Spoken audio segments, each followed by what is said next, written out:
Oh my God, we're live. Do your favorite TikTok pose. Woo! Sorry. Anyways, wrong session. Here we go. We're in the green room. This is DisrupTV episode 202. We can't believe we hit 202, and we've got some special guests. I'm going to go in reverse order how they're going to be introduced, and then we're going to jump into the real event. So let's start with Liz. Where are you calling from, and what are you talking about today? Calling from Constellation South Bay Industrial Center, known as my house in San Jose, California. Excellent. Very cool. What are you talking about today? Oh, we're going to talk a little bit about Black Hat 2020, what happened there. We're going to talk about a little bit about brands, and then, who knows, anything else that might happen to come up, like how Vala's designing the background in his screen today. It's going to be awesome. Excellent. Very, very cool. Paul, honored to have you here. What's going on, and where are you calling in from? I'm on the Upper West Side of Manhattan, and I'll be talking about COVID and the impact on the economy. I'm an economist. That's what I do for a living. Dude, you're more than an economist. You're one of the world's top economists. So it's amazing. Alex, where are you calling in from? Hopefully a little bit cooler than where we are. No heat wave, I hope. I am calling in from downtown Morges, known to the entire world. It's based in Switzerland. So I'm calling in from Switzerland, from the Swiss Alps. All right, he's much cooler. Awesome. All right, well, I'm Ray Wang with Constellation Research. I got my awesome co-host, Vala Afshar, and of course, Elle, our amazing producer. So I guess we're going to start now. I'm going to jump in. So let's see what happens. You guys all ready? All right, let's do this. 3, all right. 2, 1. Hello and welcome. Thank you for joining us on DisrupTV. My name is Wang and Vala Afshar. I'm the Chief Digital Evangelist at Salesforce and your co-host for the next hour. We welcome you to follow us on Twitter at DisrupTV Show. Send Ray, myself, and our distinguished guest your questions using hashtag DisrupTV, and we will do our best to answer them live. It's my pleasure to introduce my co-host. He's the CEO and founder of Constellation Research. He's the best-selling author of Disrupting Digital Business. He's a regular contributor to Harvard Business Review, ZDNet. By the way, he just finished his new book, Breaking News. He's often on Yahoo Finance, Fox Business. You see him everywhere. In my humble opinion, he's one of the top futurists to follow on Twitter at RWANG0. Welcome, Ray Wang, to DisrupTV. Believe it or not, episode 202. I know, we hit 202. This is amazing. So I'm here with my awesome co-host, Vala Afshar, and more importantly, he is one of the top people to follow. If you're on Twitter, follow him. CEOs, CIOs, CMOs, CFOs all around the world, follow him, of course. And if you're watching Business TV, you'll see him. And of course, he's an author. He's one of the top bloggers on ZDNet now for tech, leadership, and of course, inspiration. But who cares about us? Our guests are like 10 times more interesting. So who do we have to kick this off? I think it's more than one order of magnitude, Ray. I think maybe 2 or 3 orders of magnitude. Our first guest is Dr. Alex Osterwalder, and I'm going to call him Alex because I consider Alex a friend and a mentor. He's one of the world's most influential innovation experts, a leading author.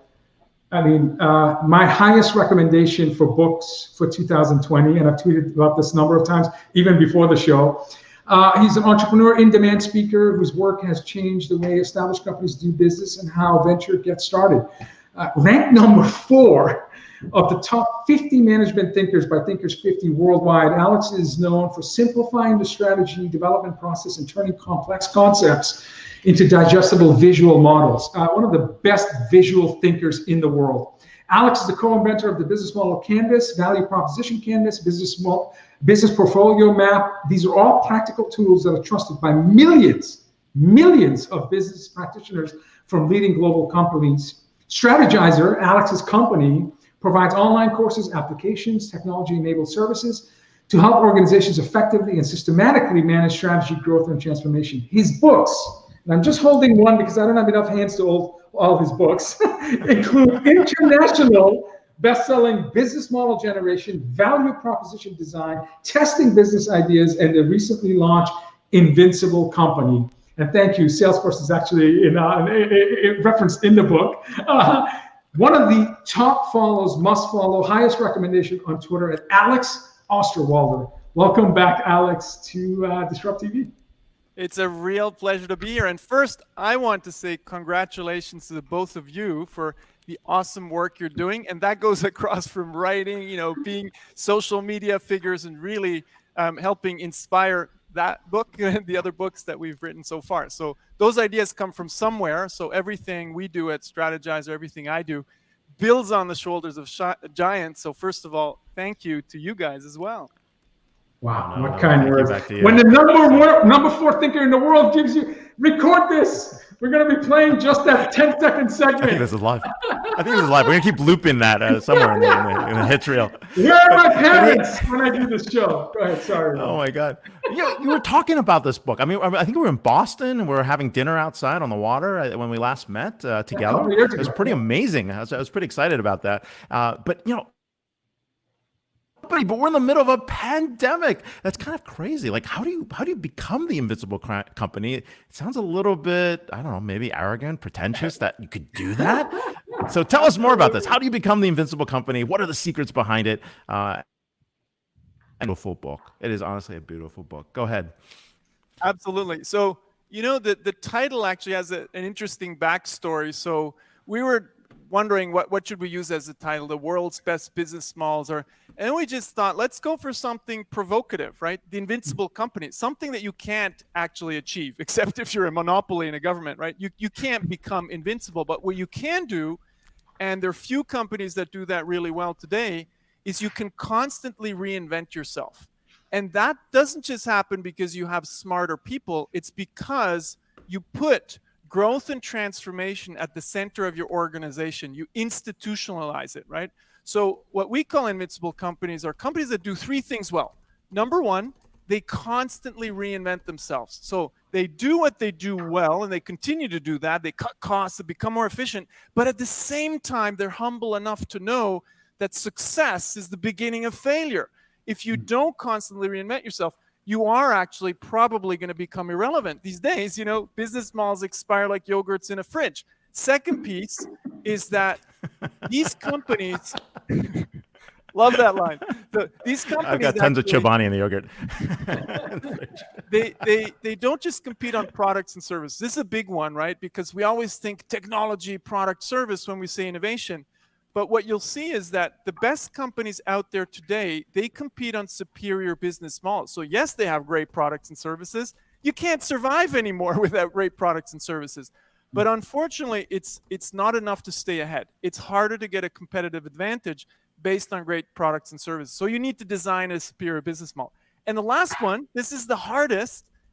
The really great companies, they transcend industry boundaries. You can't say, oh, they do hardware, they do software, they do this or that. Think Apple. Is Apple, do they make phones? Yeah, they do. Is it a phone company? No, they do software, they do entertainment, they do manufacturing. So the really great companies, you can't classify them in an industry anymore. And taking a disruptive example, let's take Tesla. Why is there this crazy imagination premium, to use Rita McGrath's words on Tesla, and then we can discuss are they overvalued or not. But what they have playing for them is, this is not a car company, right? People see a car company, but it's not. It's a data company, it's a software company, and increasingly what they're going to move towards is becoming an integrated solar company with, rooftop panels and batteries. That is not something you can classify anymore. And very few companies think like that. Today, many at the fringe, like the outliers, right, at the borders, but few established companies are good at this. And those outliers are the ones we need to look at and we need to study in order to replicate that across the board. I think, invincible companies can be a force for good, right? To quote Mark Benioff, companies can be a force for good, but we need to help them a little bit to get across, beyond the 19th century kind of organizational structures that they often still have. Absolutely. We had ARK Invest, a firm that only looks at investment opportunities for disruptive companies, and they targeted Tesla stock by 2024 to be the average target was 7,000, the bull 15,000, and the conservative was 1,500, which again that passed already. So well ahead of schedule to that 7,000 mark that ARK Invest. In your book, you have sections that speak to tools, manage, invest platform library, improve platform library, and culture. So, and you number of companies, hyper growth companies, the most successful growth companies are referenced in your book, and you give very unique insights in terms of why they're successful, how they're thinking differently.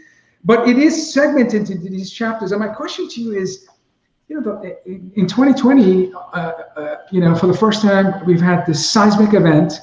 For the first time, the world has been united to solve one problem. I don't remember any time in history of mankind where the world's united. So the disruptive nature of this pandemic is unlike anything we've ever experienced. Which one of these 5 sections, is it the tools to manage? Which one of these do you think is most impacted given the pandemic, given the fact that we've moved from a centralized construct to really perhaps the biggest blind spot in business, and that's not understanding the value of decentralization. Yeah. And what we've gone through in the last 5 months is this distributed digital forcing function that's are killing companies and they will never return again, some in my opinion, and others that are just growing because they were designed for decentralization and movement. Yeah. Let me, if I may, I'll draw something. Let's see if we can make this. Can you see my screen? Did that just come up? I pressed the share button, but I see not much is happening. Let's see. Let's take a look. I think we can. Let's pop that in. This is a first. Yeah, look, I'm going to draw. So, and then I'll get back to the book. So this is something I draw with leaders all the time, just to get them started on the topic. So if you allow me to make a little detour before I come back to your question, Vala. Please. So I like to split companies into 2 worlds. One is what I call exploit, okay, and the other one is explore. And, a lot of people have been talking about the ambidextrous company for a long time, but I don't think, many companies have really done that. Exploit is about managing the existing. So I like to draw a little business model canvas here. This is the business or the businesses that you have. And most companies focus on managing this. And they do one type of innovation, which is efficiency innovation, right? So they improve their existing business models and they get better and better at it. But here's the thing. When the world is disrupted, you are actually just more efficiently dying with efficiency innovation, right? So you're doing it faster. You're doing it better. It's cheaper. You die faster. Done, right? So the companies that are actually thriving during this pandemic, and of course it depends a little bit on the industry, but they created a whole ecosystem to explore. This is the world of ideas, and not just ideas, because ideas are free, they're everywhere.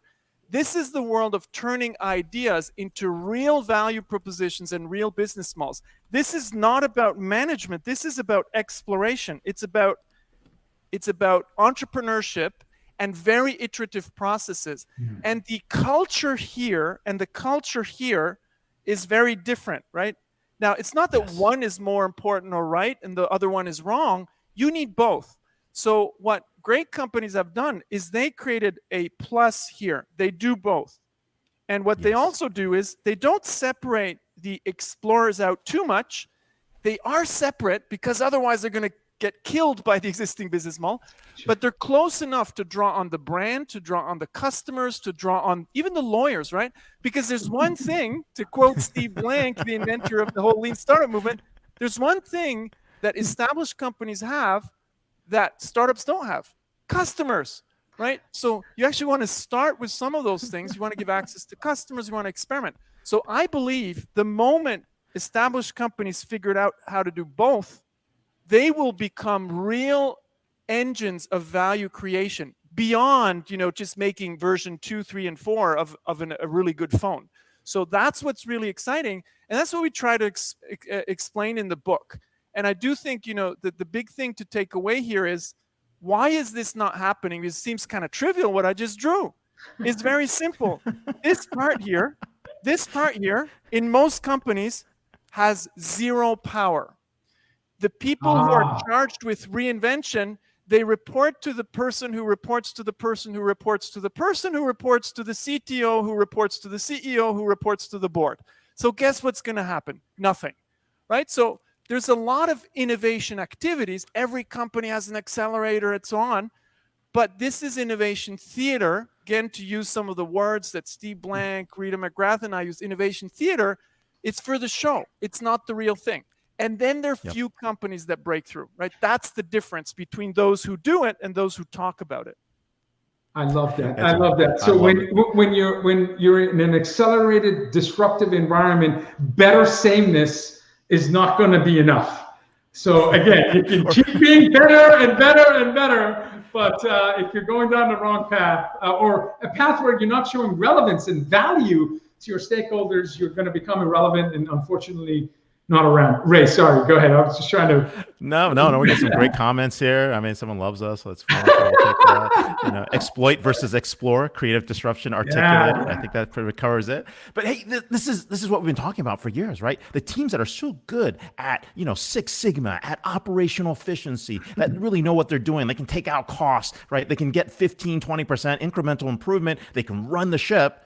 Is totally different culture than the folks that are thinking outside of the box. There you go. Thinking outside of the box, doing something very different, right? And I think you're articulating that. And the problem is we don't value them at the same time.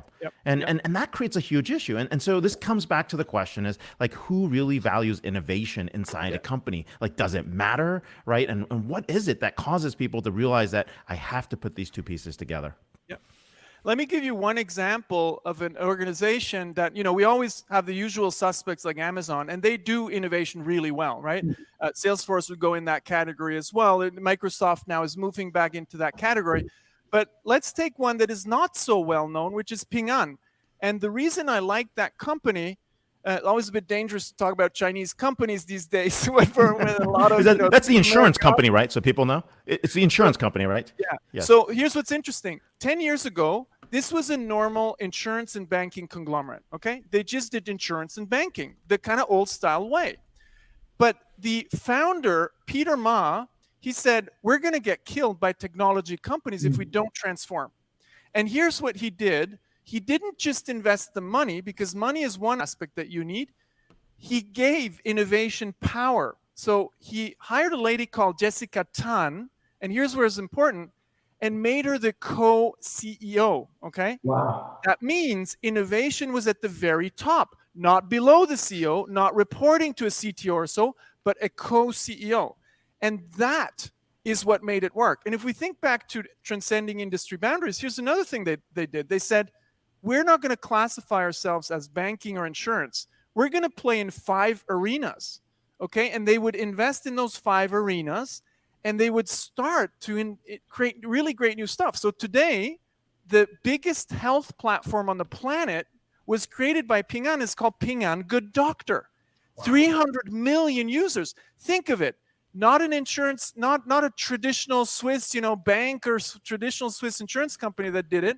It was a player that realized we need to forget insurance and banking. We need to invest in future business models. So will they still do banking and insurance? Of course. It's still one of their pillars. But this is what's interesting, right? They gave innovation power. So what I think is the challenge is not creative people is not the problem. Ideas is not the problem. All those things exist in every single company I've seen. What's the problem is that we didn't institutionalize innovation in a way that it can really thrive. We have the people in most companies, say 99%. We have the ideas. What we don't have is a system where innovators can thrive. And that goes back to explore, exploit. That's kind of obvious, but it's actually common sense, but it's not so obvious how to put that in place. And it's a big jump for leaders. So I really don't want to say it's easy for leaders to do this. It's very hard because they are risking their career by doing this, right? Yeah, absolutely. No, I love the takeaway of you have to give, or you must consider giving innovation power and influence. I think government can benefit from leveraging the influence of power innovation. My prediction: if the Democratic Party wins the election in the U.S., we will have the first Secretary of Innovation, and it'll be Andrew Yang. But that's my prediction, because I do think there's certain industries that lag in innovation, and government is one of them. What is next for innovation? My final question for you, Alex. What's the big pick? Take us on a journey where we're having DisrupTV episode 2000, and it's 2030, and we're talking about innovation. But remember, it's not us. It's our chatbots. Virtual assistants like coming and doing AI our stuff for avatar. us. Our AI avatars perfectly in. So. And we're hanging out at the beach or in the Swiss Alps, right? That's right. I think the greatest companies, they actually create value in 4 ways, right? Number 1, they create value for customers. Number 2, they create value for their businesses, and that's just kind of just to stay alive. But here's where it gets interesting. They create value also for their staff, for their teams, and they create value for society.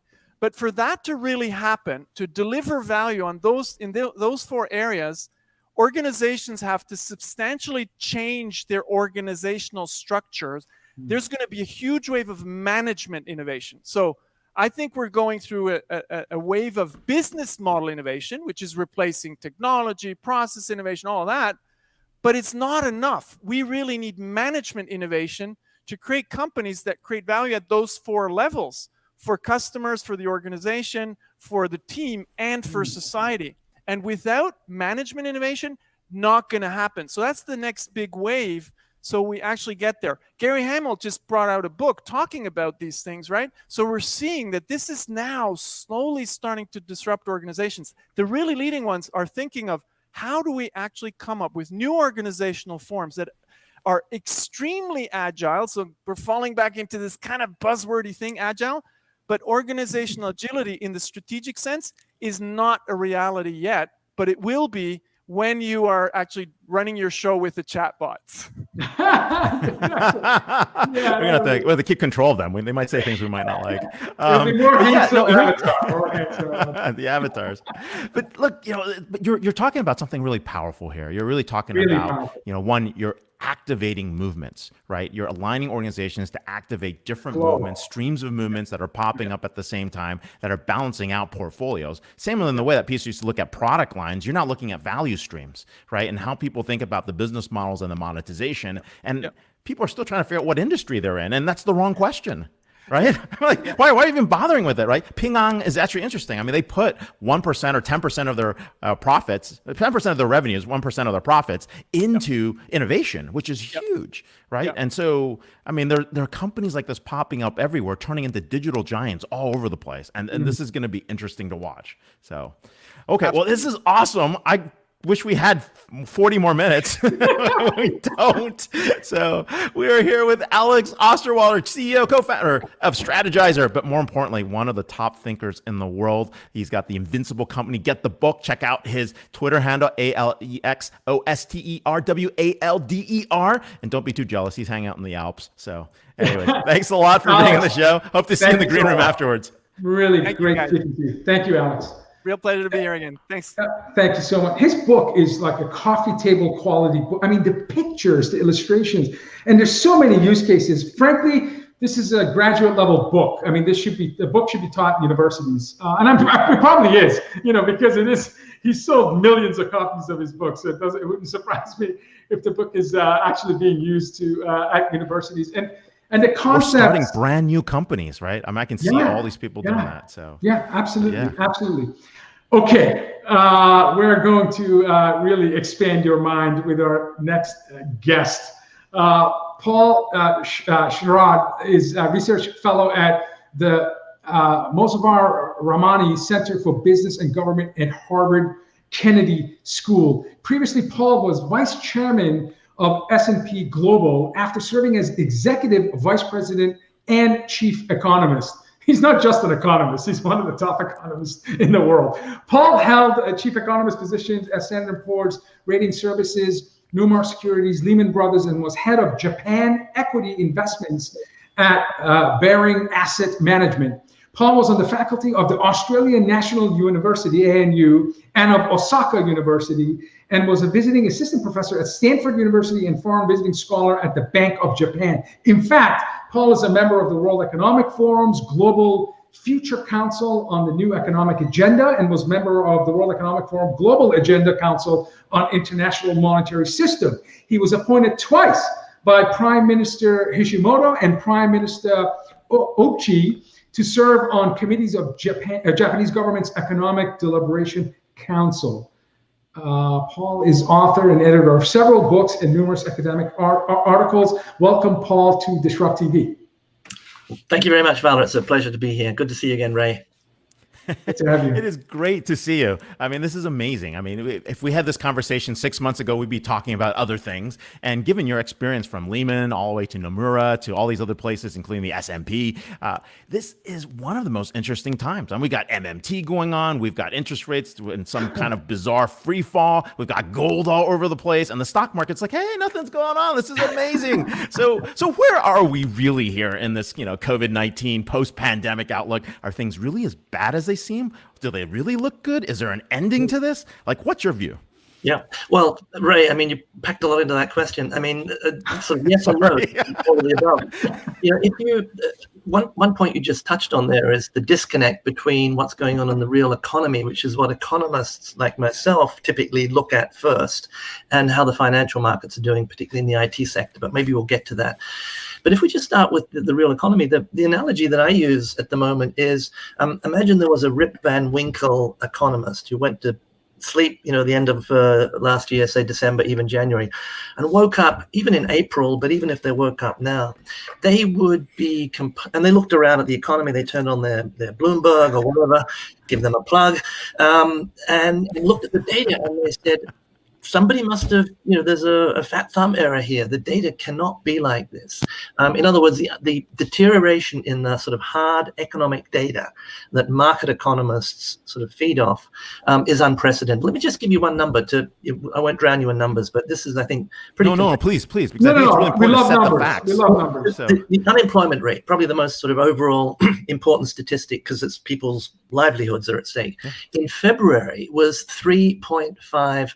3.5%. 2 months ever. Later, in a pretty much lowest, you know, living memory. 2 months later, by April, it was 14.7%. 14.7%.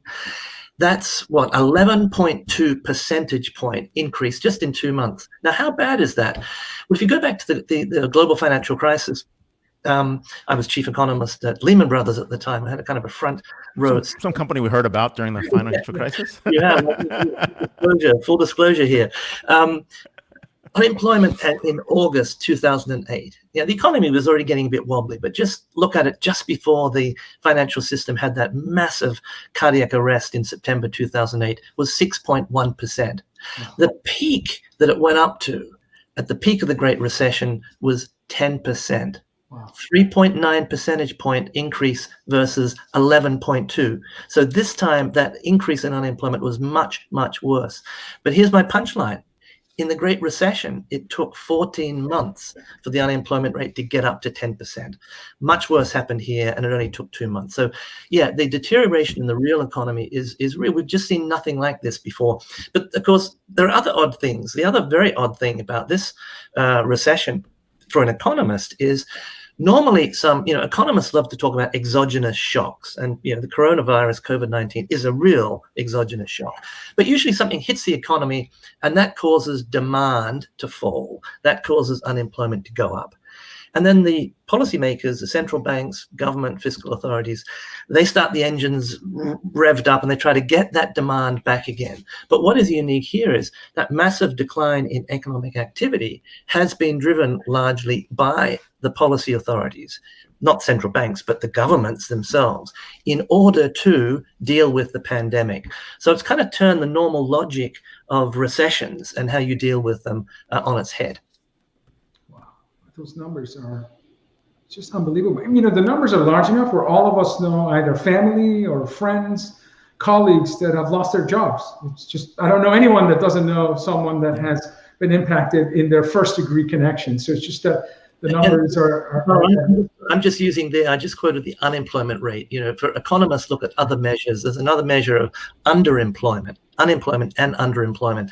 And that's much worse. That's up there kind of like 17%, something like that. For the people, who don't have the luxury of working online, taking an extended kind of, workation or whatever it is at home.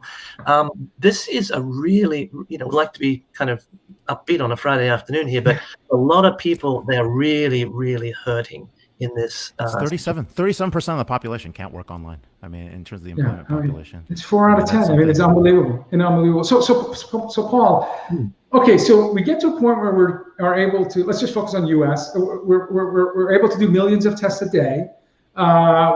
We've done a good job of not just identifying, isolating, but we have automated and maybe advanced manual contact tracing. And we have a vaccine that's been tested and it's better than 50%. It's 75% success. So I'm going to take you to maybe 2022. And what's the impact of the coronavirus in our economy a couple of years down the road? Yeah. Yeah, great question, Vala. Economists love to talk about the alphabet soup of a V-shaped recovery, a W-shaped recovery, a U-shaped, L-shaped, all these different shapes. So, who knows? But I think the first point to make is that the answer to that question, and you really gave me the great premise, which is we've got through COVID. So let's assume we get through COVID. The problem is that if the virus does something or goes away quickly, that gives you one economic recovery path. If it hangs around, mutates, get into third or fourth round, we go somewhere differently. But I think, in a nutshell, if we're looking at, yes, it's all under control, we're looking at 2022, I would say two things. One is the economies will have recovered to a significant extent. And the reason for that is, Sure. Is that 3 to 4% unemployment, or what does recovered mean? Do we go back to 2019 numbers, or? You could, but typically the unemployment, just the nature of the economy is such that the unemployment rate will come down slower than it goes up. That's the nature of the beast. But the unemployment rate could be back to 4%, something like that, and the economy could be growing, say the US 2.5%, 3%. That's possible. However, the second thing to point out is that typically economists are fond of pointing out that you never get back to the path that you were on, that you would have been on if this had never happened. So there is typically some sort of permanent scarring or damage to the economy. Economists have a fancy word for this, hysteresis. What it basically means is that the path that you've been through hangs around and affects you in the future. But the two things that you worry about in particular are the damage that's done to the capital stock and the damage that's done to the human capital stock. So what typically happens in a recession, and one of the reasons that economists like myself are always very keen on really saying to the policy authorities, central banks, fiscal authorities, whatever ammunition, roll it out and fire it as much as you can to get the economy back to full employment, where everybody can get a job if they want a job, is the longer that recessions go on, the longer people are out of the workforce, they've lost their attachment, their skills are deteriorating. They might be able to retool and reskill, but they're out of the action.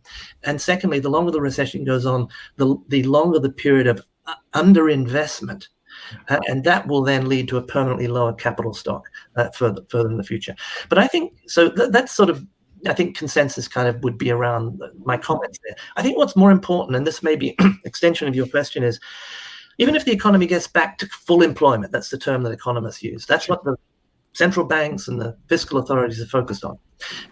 Don't have inflation. Everybody who wants a job can work. That's the bar. But I think the interesting questions all revolve around, this is apropos of your TV program, a hugely disruptive event. And how is it going to change the nature of the economy, the internal workings of the economy? And, one can only speculate about that. But my sense is that a lot of the trends that were in place before COVID-19 hit are going to be accentuated, accelerated, and amplified. And I think we're seeing that already. Some of those trends are good, some of them are not so good. And probably there'll be some new trends emerge that even with our crystal balls we can't see. But 10 years in the future, something happens. So you know what? Trace the genesis of that. It goes back to that 2020 coronavirus shock.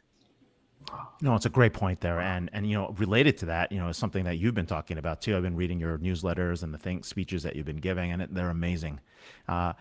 It's this expansionary monetary policy that's going on, right? I mean, people are pushing the limits. That's why people are flocking to gold. Bond yields are going down, right? I mean, it's crazy. Are we going to get back? Are we going to look like a complete lost decade like Japan looked like from the 90s to 2000s? Or will this QE that's going on in terms of expansionary monetary policy change us in a different way, where we just go straight to MMT and say, screw it. What gold? What reserve? What are we trying to back this thing against, right? Well, I think, I'm not an MMTer per se, but I think I kind of sympathize with a lot of the ideas in MMT, and I kind of came to them independently because of my background in Japan. The Bank of Japan invented quantitative easing back in 2001. And as an economist sitting in Tokyo at the time, I had to sort of figure out what the heck's going on.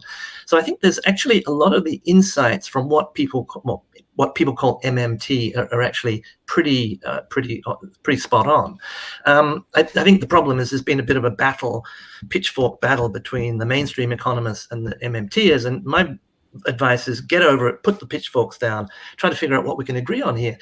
But I think one of the things coming into the crisis, and I was pushing this in my own research and writings, is that the macroeconomic policy framework, sorry to use the jargon, but the monetary and fiscal architecture that governments have and developed over a 50-year period, particularly the last 20 or 30-year periods, is looking distinctly anachronistic and sort of not quite fit for purpose. And in a nutshell, the reason for that is that framework, independent central bank, rely on, in the US, the Fed to manage the economy, was really a product of the kind of social learning that happened in the 20th century that said governments can create unlimited amounts of money running big budget deficits and running the printing presses.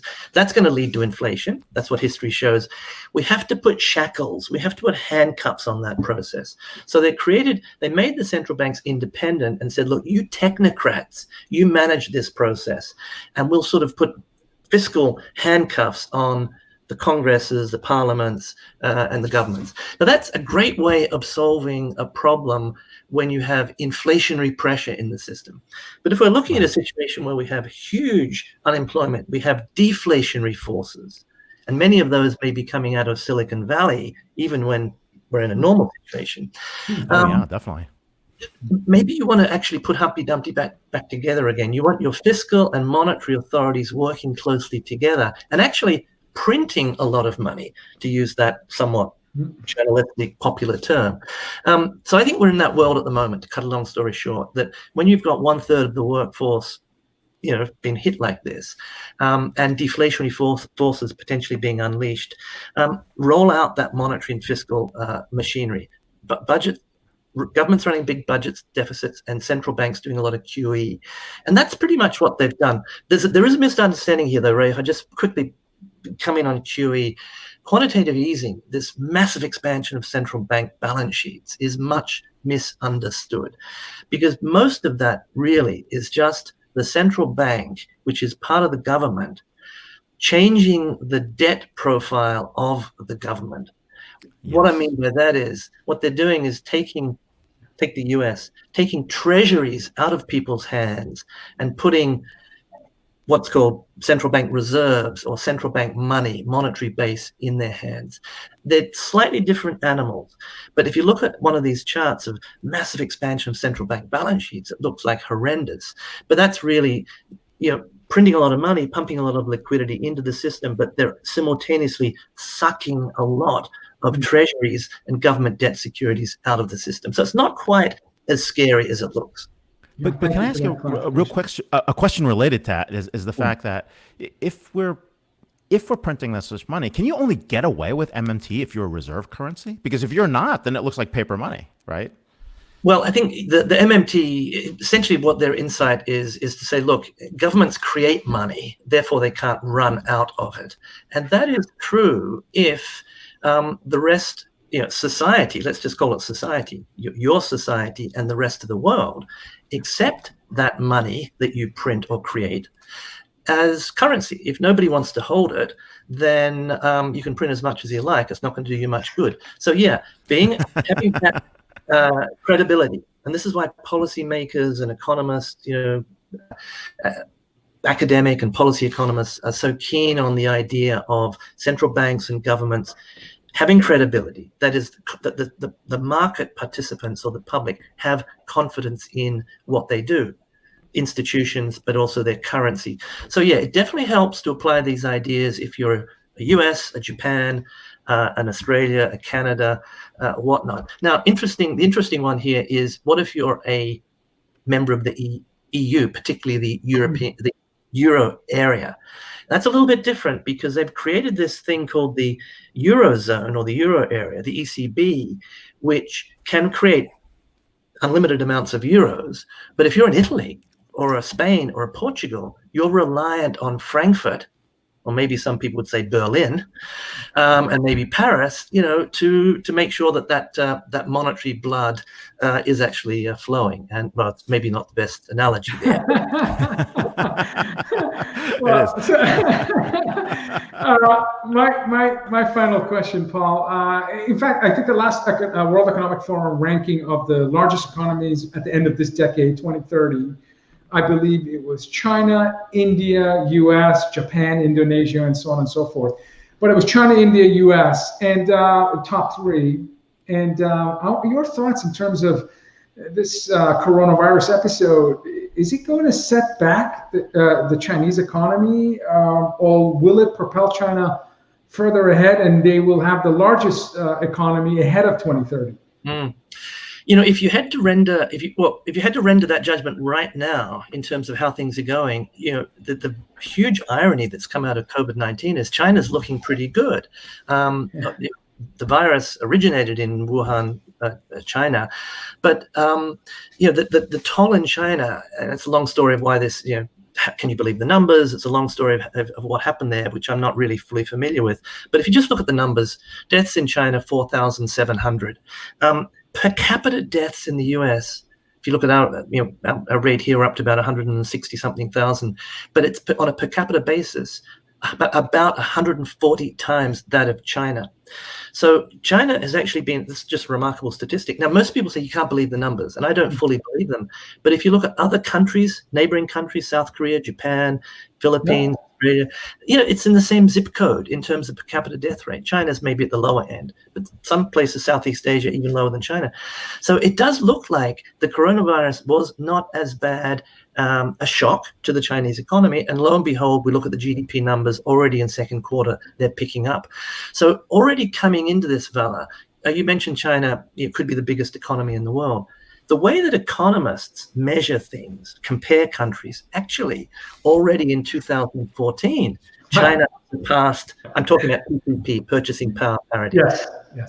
Surpassed the US in 2014. But on a market like nominal exchange rate basis, it's about 25% the US, 16% China. So even on that metric, which is not quite purist, but is very simple, China's catching up fast. Growth rate is about 3 times that of the US. So give it another 10, 15 years, as long as China keeps growing, it'll keep happening. But where maybe the other side of the ledger, and I think the interesting geopolitical issues are, China is perhaps coming out of this partly because it is doing so well. It seems to have been let off the hook, the COVID hook. It's obviously going to be operating in a much tougher geopolitical environment, I think, no matter who wins the November election. There's been this sort of collective waking up in the US that, hey, China maybe doesn't completely behave according to the same rules. They have a different political, ideological system. They're eating our lunch. I don't have to tell you guys in Silicon Valley about any of that. Overdone, no doubt, but they're Kai-Fu Lee's book a couple of years ago, et cetera, all that story.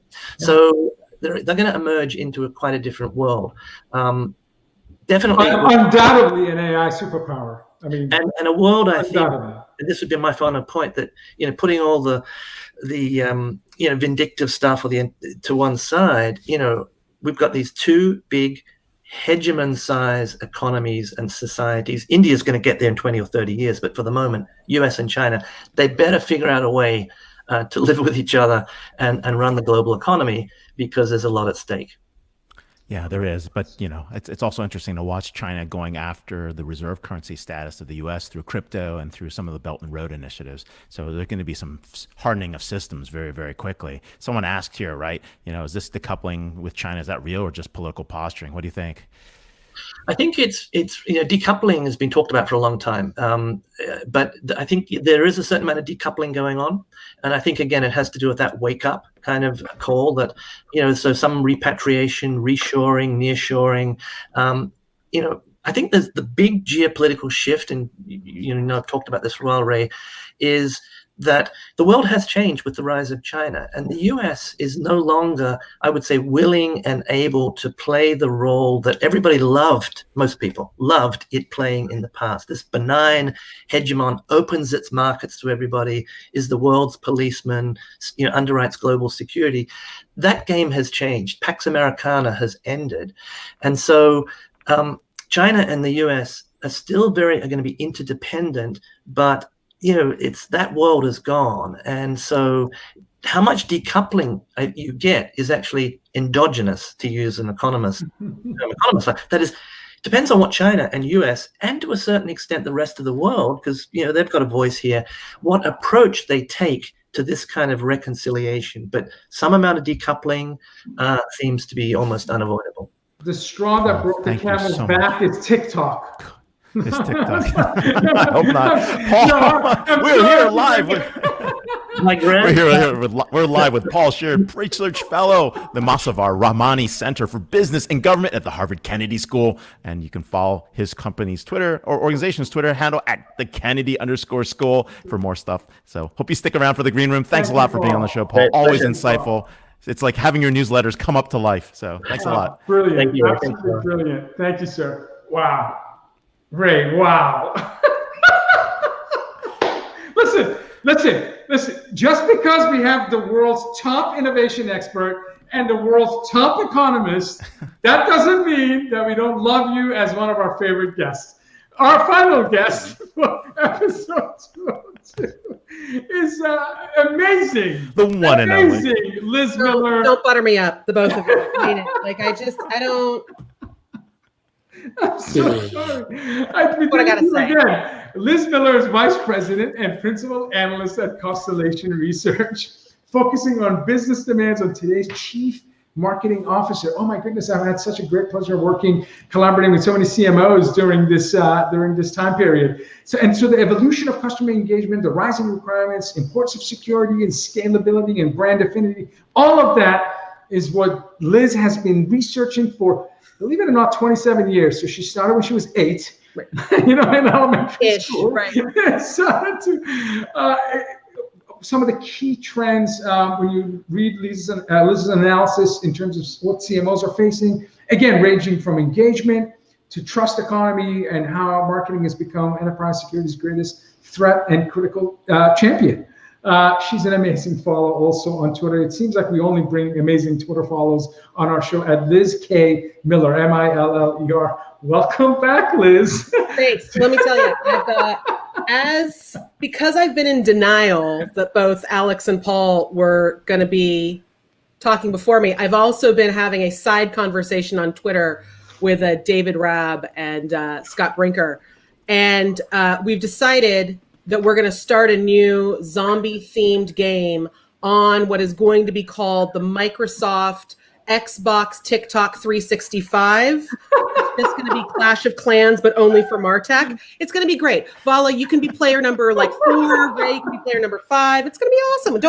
Don't worry. We're starting new business models thanks to Alex, so they can launch in this new economy thanks to Paul.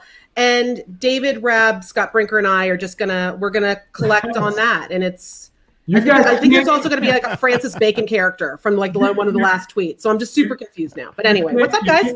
You can't go wrong following Alex's thinking and guidance. I mean, his books have sold millions of copies. So cool. He's amazing. He's one of the smartest people I know. Well, here's the thing, Liz, right? We all know you for marketing. You're like the CMO Sherpa for CMOs, right? Whisperer. Right. I think I like the Sherpa. I'm certainly carrying around a lot of baggage, let me tell you.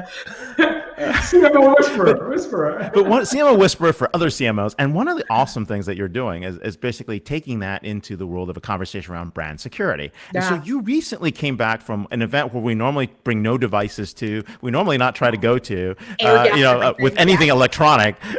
What happened at Black Hat 2020 virtual? Did they get hacked? Did anything interesting happen? Did people come home with strange things deposited into their electronic devices? What's going on? It's so funny because it's so true. You go to Black Hat and you're like, don't touch anything, don't eat it. It's kind of like when you were in college and you went to that really weird party. Don't eat anything, don't touch anything, don't talk to anyone. Don't come home with that one. Normal rules of engagement at Black Hat. But this year was all virtual, right? And so I got to give big props to the folks over at Informa, because they really understood that what everyone was going to miss about Black Hat was actually all that weirdness, right? Was like all the people in the hallways being like, "Hey guys, I got this new code cracker on this device," right? Like it's all the funny things that we talk about in other events, but get real weird at Black Hat, right? Like the serendipity moments in the hallway are like two hackers that figured out how to get your Tesla open, right? It's not the normal conversation, right? I remember that. Right. Yeah. This year, FYI, it wasn't the Tesla that everyone picked on. It was the Mercedes. So anyone with a Mercedes E-Class, FYI, you had about 19 vulnerabilities that included auto start and lock on your car.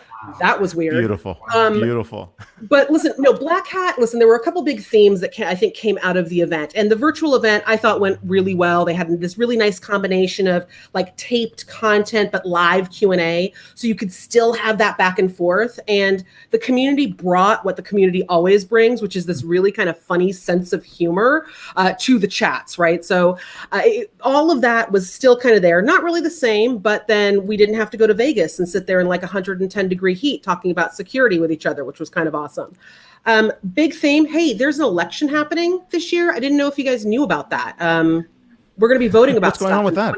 What's going on with that? There's no. Well, I wouldn't know. I hope the mail sorting machine works when I send my mail-in vote. No, I'm kidding. Right. There's going to be an election. I don't care if there's a tornado. I'm walking to my. Right, like I'm getting that dang vote in. I am voting. Yeah. But that's the theme, right? And I think that was the interesting thing, because we heard from a lot of different folks, and I'm talking like massive, big, huge thinkers, like leaders, like the chairman of the Tor project, kind of big thinkers, who were literally saying, "Hey guys, you want to know what the most secure thing to do to secure the election is going to be?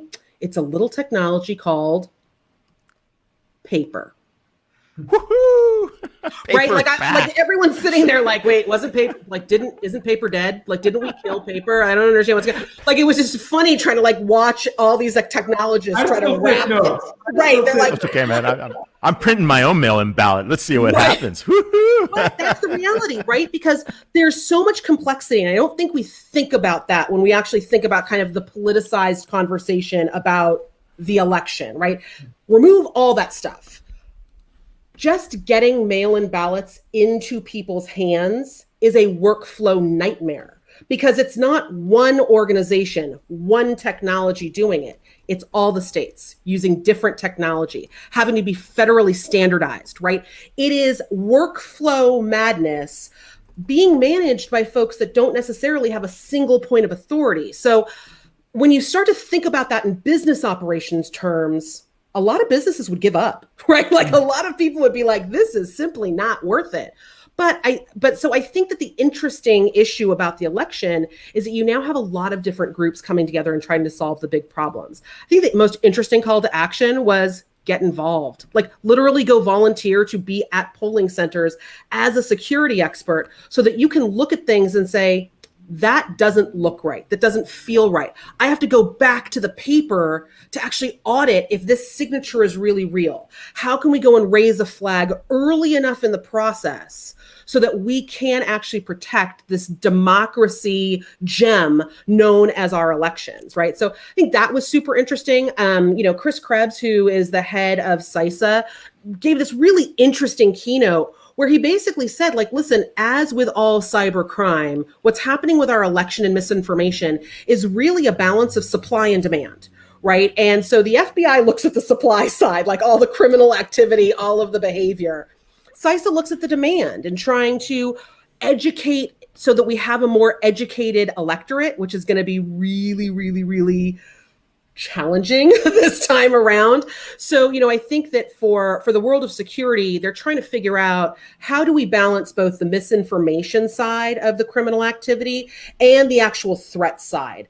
And I think if we look at COVID as an indicator, where we saw threat levels increase by a matrix of about 400%, we are going to see record-breaking threat levels. We are going to see attacks that use the fear and loathing, all the chaos, all the question around, is this safe? Can I do a mail-in ballot? What's an absentee ballot? Aren't they the same thing? And is my vote really going to count? All of those conversations, you're going to start to see this ramp up of misinformation around all of these topics, because any bad actor, any nation state actor who's getting involved in this conversation right now wants that fog of war so that the attack matrix can come in under that cover. So this election isn't just going to be like, oh gosh, who's going to be our president? Who's going to be in the Senate? It's really going to be who won the war when it came to misinformation and when it came to cybersecurity. And I think that took up a lot of the conversation at Black Hat. The second thing I'll point out is Black Hat really had more to do about people than it had to do about security or technology, because there is a real issue that we're facing. And I would say anyone who is within a corporate enterprise today, anyone who's within any organization, government, you name it, go and have a conversation with your CISO and ask how their team's doing. Seriously. There is a real big issue when it comes to burnout, fatigue, frustration. People who are moderating ugly conversations today, people who are having to spend hours, it's taking up to 2 to 4 hours just to decipher if something's a false positive. This is turning into a job where you go into it thinking, this is the coolest thing I'm doing. I'm in InfoSec. And like 2 years later, you feel like you've aged like 20 years and you're banging your head up against a wall. Because the interesting thing that's happening in security is that there's such an acceleration of how many vendors and how many tools are out there to solve individual pieces of this puzzle. We're over-tooled. We have so many tools giving us so much information and so much data and so many alerts that the average the average operator in the SOC is getting like 200 alerts in a day.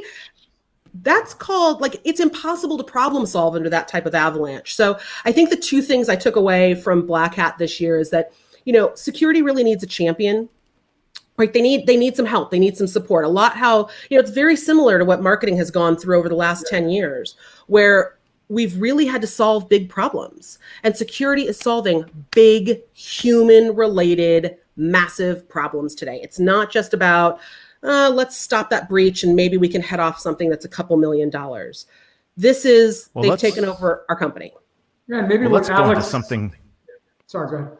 Oh, go ahead, Val. Yeah, just maybe what Alex said, reminding us, like if it matters to you, give it power, give it influence, support Absolutely. Your security teams, not with just the best tools, best retention strategy, and best recognitions. Just give them power to ensure that you're protected. It's got to be strategic. Absolutely. It's not operational. Don't think of security as a checkbox. Right. It's got to be something that's a strategic value add for your customer. Right. And if we start thinking about it that way, I think all CMOs, it's why I think I probably tweet this once a week, get out of your virtual chair, call up your CISO and ask 2 questions. How can I help? And what do I do that pisses you off? Right? For every marketer, I guarantee you've installed a solution that your CISO is like, I cannot believe you just put that on the network. And you gave really, really, really sage comments, suggestions in terms of it's about the people. I have to tell you, Monday was my 5-year anniversary at Salesforce, and thanks. And I went on LinkedIn and Twitter, and I said, when you love the people you work with, and you love the work you do, it feels like play. And so I can't tell you that I've had tremendous stress. To me, this 5 years has been, I just know people appreciate my work. I love the people I work with, and I love what I do. So time flies by and it feels like play. And I can't imagine getting 200 alerts a day when security is a boardroom topic, when a deficiency in security could be tarnishing your brand permanently. We know CEOs have been fired because of security breaches. So even if you love the people you work with, even if you love what you do, a failure in your part to detect a threat vector or a vulnerability, it's your job. Or an accidental keystroke, right? Yeah, or some guy calls you and gets insider information talking to you on the phone. Right. The next thing you know, the platform that I love, and I'm not going to name them. That would never happen to your social media channels ever. So I mean, as a casual conversation with someone who you think is, can completely be the biggest vulnerability we've seen in years. So let me just ask a question while I'm ranting. Do you think this war on misinformation will help the CMO tenure or hurt it? Because from my understanding, the CMO tenure of all CXOs, we're talking maybe a 3-year average. When we're looking at this hyper-connected knowledge-sharing economy, purely distributed digital, with all these threat vectors you talked about, will the CMO, will she be longer than 3 years or shorter as we go through this this pandemic? I think it's going to depend on if she's embraced security or not, and understands where it sits. And I think that when you understand that you've been part of the problem, and that by not addressing the problem, you are intentionally not helping accelerate or accentuate growth, you're going to lose your job, right? So let's get back to the fundamental. Brand security is the biggest threat to the CMO tenure. Absolutely. That sounds like a title of a report. That's a blog. I might have to recap this conversation with that blog. No, that's very cool. Sorry. Let's be very honest about what the CMO's role is right now, because I think we have to recalibrate what people think the CMO does, right? The CMO is not the brand police. We are not the ones that are the coloring in department. We are not the ones that are like, I'm gonna go make it pretty and I'm gonna put a new hero banner on the website. That's kind of like, it's some of the things that some people do. It's not the CMO's job. The job of the chief marketing officer is to identify, accelerate, and facilitate growth for the organization. It's to identify those areas, either known or unknown, where growth is possible, probable, and achievable, right? And it's those 3 things. I can't just say, like, I want to grow because the logo's purple now. That's not achievable. That's not possible. That's not probable. I just thought changing it to purple would have made such a huge difference. Right. Hey, so we're not the guardians of the peas anymore. Like, oh, place and profit. Like, that's not it. We are looking at Porter. The death of Porter. Right, exactly. Like so the CMO's mandate for growth can be summed up in 3 R's, right? It's about revenue, it's about reputation, right? And it's about that reliability of delivering that experience, right? It's while customer experience, and Nicole France says this all the time, so I'm going to preach this for my colleague. It is a team sport. It is not a marketing game. It is a team sport. But marketing's role really comes into saying, hey, in these engagements that I am setting up, am I reliably delivering this? And that gets back to brand security, right? So if I'm not looking at revenue, if I'm not looking at that reputation, what am I really doing? So CMOs drive growth, full stop. Why the CMO's getting fired? You're doing something else. We're totally getting a brand security and CMO panel at CCE here. So. Oh, for sure. Yeah, totally. Alex got on first. Paul got him to second, and you just hit a grand slam. That's all I have to say. We're live here with Liz Miller. The most tweetable guest. I'm taking all these notes because I'm going to be tweeting your summaries after. So you're so great. Thank you. Now go ahead. Sorry, Red. Not at all. We're here live here with Liz Miller, CMO Whisperer, and more importantly, Constellation VP and Principal Analyst. You can follow her on Twitter at Liz K. Miller. And more importantly, we'll talk about inner brand. We'll talk about the Forbes 500 the next time we catch up with you, just to see what the hot brands are, what's going on. And, you know, Charlie Isaacs leaves us with 3 R's. What's the 4th? Me? I hope not. All right. Thank you so much for being on the show. We'll see you in the green room. Oh my God. Okay. I need just. Wait, is that an hour? Seconds. What happened? I need 5 seconds to catch my breath. I feel like I'm in a Italian roadster, and I just downshift to 5th, 6th, and I've been going at 100 miles the whole hour. The wind in my hair. Sorry, bad analogy. Episode 203. I need to talk about next week. It doesn't work with me. I have too much hair product too.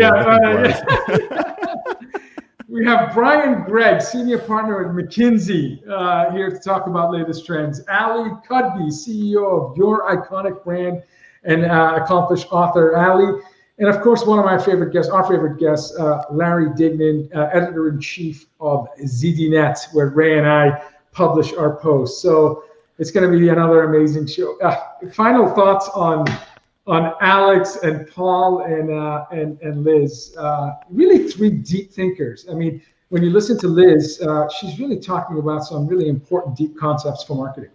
I think our problem is like it makes every show harder when we have these guests on because we just have to keep upping the game. Good luck with But that. hey, everybody, welcome. Thank you. It's a Friday in the summer. Hope you're enjoying your summer. At least get a chance to like, enjoy the weather, go out, don't stay too hot. Thank you for watching DisrupTV. If it is Friday, it's DisrupTV, 11 a.m. Pacific, 2 p.m. Eastern, almost every Friday. And of course, thank you so much for listening and being here with us. Bye, everyone.